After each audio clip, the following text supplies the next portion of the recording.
At sana po lahat po ng Filipino vlogger mag-share po doon sa post po ni Congressman Kiko Barzaga po. Kalat natin. Okay, kalat po natin yun. Saan po ganapin ang Hindi pa natin alam kung saan sa araw.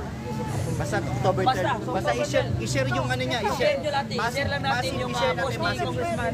Basta sa October 5. So wala pa tayong ilalabas kung saan ang venue natin. So ito yung sinasabi niya, na i-share daw at suportahan. Na gusto nila na patalsikin o pababain o pag-resignin si PBBM. Naghihimok na naman sila ng rally. Magkakagulo na naman. Dagdag problema na naman ng administrasyon. Dagdag problema na naman sa bansang Pilipinas. Itong mga taong na yata na ito ay hindi mga marunong mag-isip. Hindi naman sagot ang people power. Hindi rin naman sagot ang rally. Alam mo kung sino yung mga tao na nakikiisa sa inyo, magsama-sama kayo, tapos mag-file kayo ng kaso sa ombudsman. Kabayan nyo na rin dahilan kung bakit kailangang mag-resign ni PBBM. Ang sinasabi nyo, palpak ang administrasyon na ito. Palpak talaga.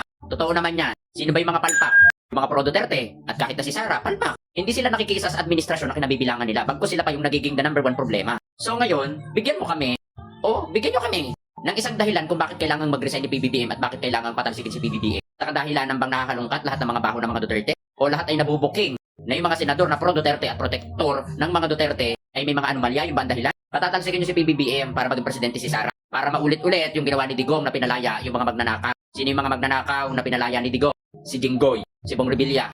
Makakalaya na naman si Kibuloy.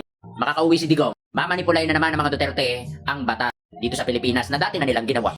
So ngayon, para makiisa kami sa inyong mga kaganyan-ganyanan, bigyan nyo kami ng isang matinding dahilan kung bakit kailangang mag-resign ni PBBM o patalsikin si PBBM. At bakit si Sara ay karapat-dapat na maging presidente. Yun lang. Wala namang nagbabawal mag-rally. Huwag nyo na lang ipakita yung pagiging violente nyo mga DDS.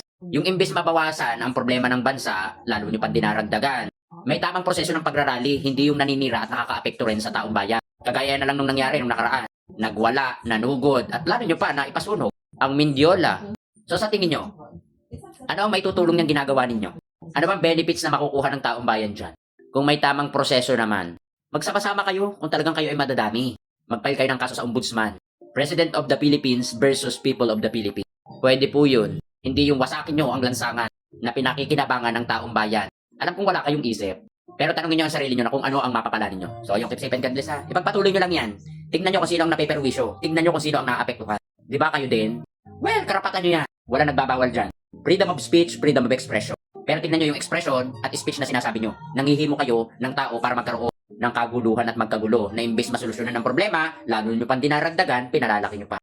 Ang totoong problema ng bansa, kayong mga DDS, kayo yung dahilan kung bakit mayroong problema ang bansa. I-try nyo manahimik, tignan natin kung magkakaroon ng problema.